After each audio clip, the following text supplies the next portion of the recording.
कोई भी काम अगर आपको पूरी तरह से करना है तो उसके लिए मोटिवेशन बहुत ज़रूरी है। मोटिवेशन यानी कि उत्साह। आप उत्साहित रहें तभी आप इस दुनिया के उन कर्मों को कर पाएंगे जो आपके लिए अपरिहार्य हैं। नमस्कार दोस्तों, स्वागत है आप सभी का स्टडी विद ज्ञान प्रकाश में। देखिए, एक बड़ी खबर है। उत्तर प्रदेश लोक सेवा आयोग की ओर से 9 जून को जो रिवाइज्ड कैलेंडर जारी किया गया था, उसमें एक परीक्षा की डेट जो है वो रिवाइज कर दी गई है, यानी कि एक नया कार्यक्रम जारी हुआ है।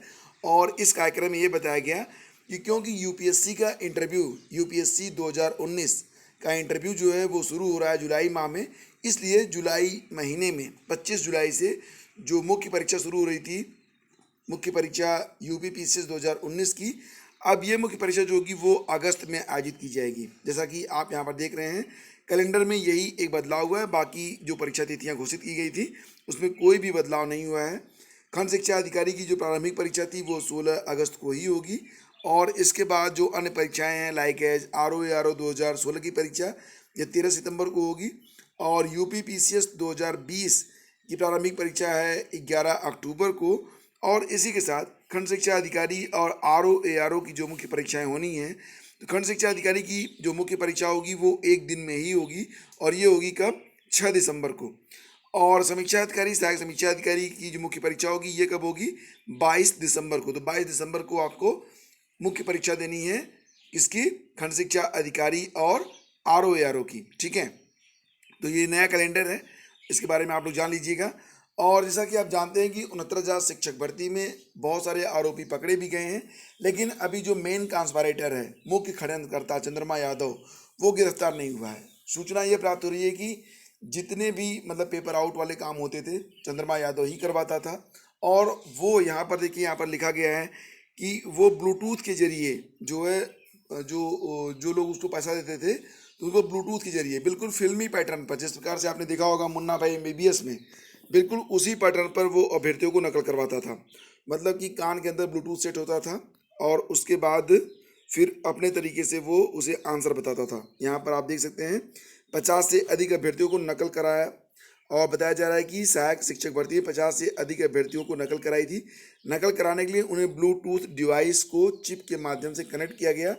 इसी की मदद से सारा परीक्षा दे रहे थे और अभ्यर्थियों को सीधे आंसर बता रहे थे। प्रतियोगी छात्र ओएमआर शीट पर टिक लगा रहे थे। तो समझ लीजिए कि ये कितनी हाई टेक तरीके से नकल करवाई जा रही थी।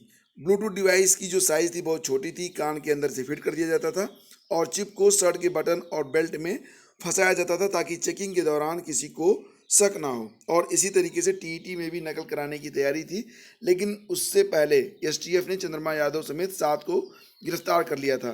तो यानी कि ये जो पूरा धंधा है चंद्रमा यादव का, ये काफ़ी दिनों से चल रहा है। और अब ये जो पूरा खेल लगता है कि डिस्क्लोज होगा तो पता चलेगा कि किन किन परीक्षाओं तक इनकी जो साजिशें हैं वो पहुंची हुई थी। फिलहाल फ्रेंड्स, शिक्षक भर्ती परीक्षा पास कराने वाले गिरोह के सरगना केएल पटेल के फरार साथियों की तलाश में ताबड़तोड़ दबिश जारी है। एसटीएफ टीम प्रतापगढ़, भदोही, जौनपुर के साथ ही शहर में भी कई अन्य जगहों पर सुराग कसी में लगी है। लेकिन टीटी मामले में जेल भेजे गए चंद्रमा यादव, सरगना के साथी मायापति समेत 3 आरोपियों का सुराग नहीं मिला है। मतलब ये कि इनके जो करीबी हैं उनके भी मोबाइल नंबर बंद आ रहे हैं, जैसा कि यहाँ पर आप देख रहे हैं कि परिचितों और रिश्तेदारों के जो मोबाइल नंबर हैं वो बंद हैं। ठीक है, और इसी बीच आईपीएस अमिताभ ठाकुर का दावा, एसटीएफ को दिए साक्ष्य। यानी कि मामले की जांच में जुटी एसटीएफ को कई महत्वपूर्ण साक्ष्य देने का दावा किया गया है आईपीएस अमिताभ ठाकुर के द्वारा। और इन अभिलेखों के साथ ही ऑडियो वीडियो भी शामिल हैं। उन्होंने बताया कि सोमवार को उन्होंने एसटीएफ प्रयागराज के एडिशनल एसपी नीरज पांडे जी से फ़ोन पर वार्ता कर बताया कि उनके पास शिक्षक भर्ती से जुड़े हुए कई साक्ष्य उपलब्ध हैं। फ़ोन पर हुई वार्ता के आधार पर उन्होंने एसटीएफ को तमाम अभिलेख, टिप्पणी, ऑडियो और वीडियो रिकॉर्डिंग भेजे हैं। तो ये सारी खबर निकल के आ रही है। और इसी क्रम में आपको बता दें कि दुर्गेश की तलाश में पुलिस घनचक्कर, ये खबर यहाँ पर छपी हुई है। मतलब ये यहाँ पर कि 69,000 सहायक शिक्षक भर्ती में प्रतापगढ़ का दुर्गेश सिंह नामक एक आरोपी की तलाश में पुलिस जो है परेशान है। अभी तक न तो उसे सोरावा पुलिस गिरफ्तार कर सकी है, न ही एसटीएफ के चंगुल में आया। स्कूल प्रबंधक चंद्रमा यादव और नामजद आरोपी मायापति के साथ दुर्गेश भी फरार है। बताया जा रहा है कि कुछ दिन पहले जब दुर्गेश सिंह के बारे में पता चला तो पुलिस की एक टीम ने प्रतापगढ़ में दबिश दी। लोकेशन और मुखबिर की सूचना पर पुलिस ने एक दुकान पर मौजूद दुर्गेश सिंह को पकड़ा। पुलिस ने आरोपी से पूछा तो उसने बताया कि उसका नाम दुर्गेश सिंह है, लेकिन जब जांच शुरू हुई तो पता चला कि इस दुर्गेश का 69,000 शिक्षक भर्ती से कोई लेना देना ही नहीं था। मतलब ये कि एक तरीके से ये गलत आदमी पकड़ लिया गया था। और इसी क्रम में आगे बढ़ते हैं। 69,000 शिक्षक भर्ती मामले में फिर सुप्रीम कोर्ट में याचिका। तो जैसा कि आप जानते हैं कि 3 जून को जो सिंगल बेंच के द्वारा स्थगन आदेश दिया गया था उत्तरमाला प्रकरण में, उस पर जो है सरकार को आगे बढ़ने के लिए डबल बेंच के द्वारा आदेश दे दिया गया था, ऑर्डर आ गया था। लेकिन ये मामला अब सुप्रीम कोर्ट जा पहुंचा है। तो उत्तर प्रदेश में 69,000 सहायक शिक्षकों की भर्ती मामले का अदालती रिश्ता खत्म होने का नाम नहीं लिख रहा है। इलाहाबाद हाई कोर्ट और सुप्रीम कोर्ट में एक के बाद एक याचिका दायर की जा रही है। इसी क्रम में अब कुछ अभ्यर्थियों ने सुप्रीम कोर्ट में याचिका दायर की है। अमिता त्रिपाठी और ऋषभ मिश्रा ने शिक्षक भर्ती परीक्षा में कई विवादित प्रश्नों के मामले को लेकर लखनऊ की खंडपीठ द्वारा दिए गए फैसले के खिलाफ सुप्रीम कोर्ट में विशेष अनुमति याचिका यानी कि एसएलपी दायर की है। और इससे पहले शनिवार को उत्तर प्रदेश सरकार ने सुप्रीम कोर्ट में आवेदन दाखिल कर आदेश में बदलाव यानी कि मॉडिफिकेशन याचिका को दायर किया है। उस पर सुनवाई आज हो सकता है कि हो। और इसी क्रम में आगे बढ़ते हैं तो यहाँ पर एक नई याचिका दायर हो गई है वेटेज से संबंधित।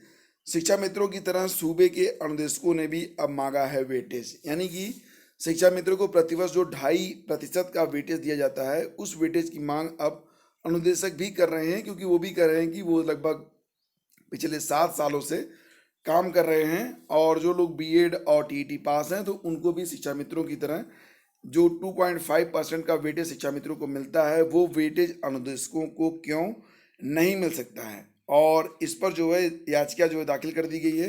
हाई कोर्ट ने प्रदेश सरकार और अन्य पक्षकारों से जानकारी मांगी है। सुनवाई इस पर होगी 7 जुलाई को। और ये जो याचिका दायर हुई है वो अनूप कुमार और 20 अन्य की याचिकाओं पर न्यायमूर्ति रोहित रंजन अग्रवाल ने दायर की न्यायमूर्ति रोहित रंजन अग्रवाल ने उस पर सुनवाई की है। ठीक है। और याचिका अधिवक्ता उदय नारायण खरे का कहना है कि याचिगण अनुदेशक के तौर पर पिछले 7 वर्षों से प्राथमिक विद्यालयों में पढ़ा रहे हैं। तो ये सारी बातें हैं। इसी बीच एक खबर और भी है, आपको पता भी होगा कि जो भारांक दिए जाते हैं, वेटेज दिए जाते हैं शिक्षा मित्रों को, उस पर भी याचिका डाल दी गई है। यानी कि अब जो भारांक है उस पर भी एक नए तरीके का खेल सामने आ रहा है। शिक्षा मित्रों को मिलने वाले भारांक पर जो बीएड और बीटीसी अभ्यर्थी हैं, जनरल मतलब सामान्य अभ्यर्थी जो हैं, सामान्य का मतलब कि जो लोग शिक्षा मित्र नहीं हैं, नॉन शिक्षा मित्र, उन लोगों ने ऐतराज़ जताया है। तो वहीं पर अब जो अनुदेशक हैं वो भी चाह रहे हैं कि शिक्षा मित्रों को अगर वेटेज मिलता है तो उन्हें क्यों नहीं मिल रहा है। तो ये सारा मामला अब काफ़ी पेचीदा होता जा रहा है। और 69,000 शिक्षक भर्ती लखनऊ कोर्ट अपडेट में एक और भी अपडेट है। दिव्यांगों को जो 4% का आरक्षण दिए जाने की बात कही जा रही है, तो इस शिक्षक भर्ती में दिव्यांगों को जो आरक्षण है वो 3% का ही है। तो इस पर भी याचिका डाल दी गई है। यानी कि मुझे तो नहीं लगता कि अब कोई भी ऐसा प्रकरण बचा हुआ है 69,000 में जिस पर याचिका ना हो।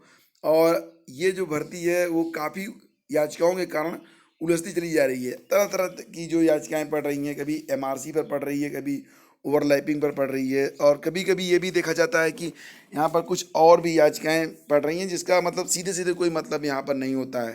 तो ये सारी याचिकाएं निश्चित रूप से भर्ती को आगे ले जाने का ही मतलब एक तरीके से भर्ती पे अड़चन जैसी ही प्रतीत होती हैं।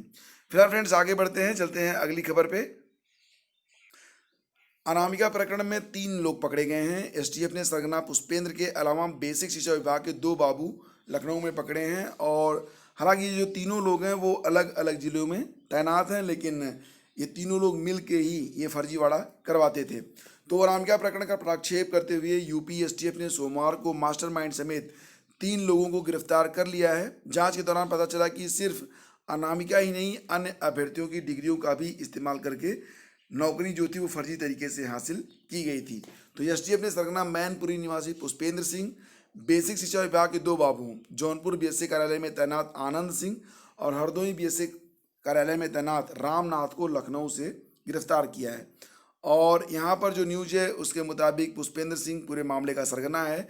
खुद फर्रुखाबाद में फर्जी टीचर बनकर सुशील के नाम से 2014 से नौकरी कर रहा है। और रामनाथ ये बीएसए हरदोई में प्रधान लिपिक है और आनंद सिंह जौनपुर में जिला समन्वयक अधिकारी जौनपुर में भी कस्तूरबा गांधी विद्यालय में आवेदन करने वाले अभ्यर्थियों का आवेदन पत्र व शैक्षिक दस्तावेज इसी की कस्टडी में होता था। काउंसलिंग में शामिल न होने पर आनंद ने अनामिका के दस्तावेज रामनाथ को उपलब्ध करा दिए थे। तो इस तरीके से इनका ये खेल चलता था। और एलटी ग्रेड के मैटर पर जो अभ्यर्थी हैं वो लगातार अध्यक्ष से मिलना चाहते हैं, लेकिन किन्हीं कारणों से अध्यक्ष से उनकी मुलाकात नहीं हो पा रही है और इन बातों से क्षुब्ध होकर अब अभ्यर्थी जो हैं वो आयोग पर धरने की बात कह रहे हैं। जैसा कि आप जानते हैं कि एलटी ग्रेड में अभी जो नियुक्ति का प्रकरण था वो प्रकरण अभी भी हवा में है। हवा में रहने का मतलब ये है कि आयोग मतलब जो नियुक्ति परिषद है वो ये कह रहा है कि जब तक डॉक्यूमेंट वेरिफिकेशन नहीं होगा तब तक जो है अभ्यर्थियों को नियुक्ति नहीं दी जाएगी। और अभ्यर्थियों की मांग यह है कि जैसे कि अन्य भर्तियों में होता रहा है बिल्कुल उसी प्रकार से उनकी भी नियुक्ति कर दी जाए। डॉक्यूमेंट वेरिफिकेशन में 5-7 महीने का वक्त लगता है, तो उसके बाद डॉक्यूमेंट वेरिफिकेशन करवा लिया जाए। इस पर आयोग ने शासन से जो है क्लेरिफिकेशन मांगा है और जो कि अभी तक आया नहीं है। इस वजह से अभी स्पष्ट तौर से ये नहीं कहा जा सकता कि अभ्यर्थियों को नियुक्ति पत्र जल्द मिल जाएंगे या थोड़ा इंतजार उन्हें करना होगा। लेकिन फ्रेंड्स, आपने काफ़ी लंबा इंतजार किया है, तो 2-4 महीने का इंतजार और सही मैक्सिमम, लेकिन मुझे उम्मीद है कि आप लोगों को जल्दी नियुक्ति पत्र मिल जाएगा। ठीक है, तो बिल्कुल भी हतोत्साहित आप लोग मत होइए। और हालात नहीं सुधरे तो बिना परीक्षा होंगे पास। इलाहाबाद विश्वविद्यालय की परीक्षा समिति ने निर्णय लिया है कि केवल अंतिम वर्ष और अंतिम सेमेस्टर के छात्र छात्राओं के लिए होगी व्यवस्था, लेकिन ऐसा नहीं है कि प्रथम और द्वितीय वर्ष के छात्रों को प्रमोशन मिलेगा। ऐसा नहीं होगा। इनकी परीक्षाएं, हालांकि इनको प्रमोट कर दिया जाएगा अगली कक्षाओं में, लेकिन प्रीवियस ईयर की जो परीक्षाएं होंगी वो परीक्षाएं जब स्थिति सामान्य होगी तो उस दौरान करवाई जाएंगी। ये खबर निकल के आ रही है और छात्रों को मिलेगा नंबर इम्प्रूवमेंट का भी मौका। और इसी के साथ अन्य खबरें यहाँ पर निकल के आ रही हैं। और इसी के साथ आपको बता दें कि एलटी ग्रेड में पेपर लीक प्रकरण में आरोपी ने किया है समर्पण। मामला था कि विनोद कुमार शर्मा ने सोमवार को विशेष न्यायाधीश भ्रष्टाचार निवारण अधिनियम तृतीय पुष्कर उपाध्याय की अदालत में समर्पण कर दिया है। आरोपी ने अधिवक्ता अरुज यादव और विपिन शर्मा के जरिए कोर्ट में दिए गए आवेदन में कहा कि उसे चोलापुर थाने की पुलिस पेपर लीक मामले में तलाश कर रही है। चंदौली के मुगल सराय क्षेत्र स्थित उसके घर पर पुलिस लगातार दबिश दे रही है। ऐसे में उसे न्यायिक अभिरक्षा में ले लिया जाए। अदालत ने आरोपी को 14 दिन की न्यायिक अभिरक्षा में जेल भेज दिया है। जमानत अर्जी पर सुनवाई के लिए 18 जून की जो तिथि है वो नियत कर दी है। और इसी क्रम में चलते हैं आगे। तो आवेदन में सुधार के लिए बेसिक शिक्षा परिषद पहुंचे अभ्यर्थी, मतलब ये कि प्राप्तांक और पूर्णांक में जिन अभ्यर्थियों ने त्रुटि की है उसको सुधरवाने का प्रयास अभी भी जारी है। अभ्यर्थी लगातार परिषद कार्यालय पहुंचकर मांग कर रहे हैं कि उनको जो है उनके प्राप्तांक और पूर्णांक में संशोधन का मौका दिया जाए। हालांकि फ्रेंड, जितना परेशान इस स्थिति में लोग हो रहे हैं, इतना ही थोड़ा सा 5 मिनट का समय दे दिए होते और अपना जो फॉर्म था उसको फाइनली चेकअप कर लिए होते तो ऐसी स्थिति न आती। तो जब भी आप आवेदन करें, किसी भी परीक्षा के लिए आप आवेदन करें, तो कम से कम आपने जो डाटा एंट्री वहाँ पर किया हुआ है उसको एक बार चेक आप लोग ज़रूर कर लिया करें, क्योंकि अन्यथा की स्थिति में आपके पास सिर्फ और सिर्फ हताशा ही हाथ लगेगी। तो फ्रेंड्स, ये थी आज की सारी update. Thank you so much for listening. Video पसंद आया तो इसे लाइक और शेयर कर दीजिएगा। बहुत बहुत धन्यवाद।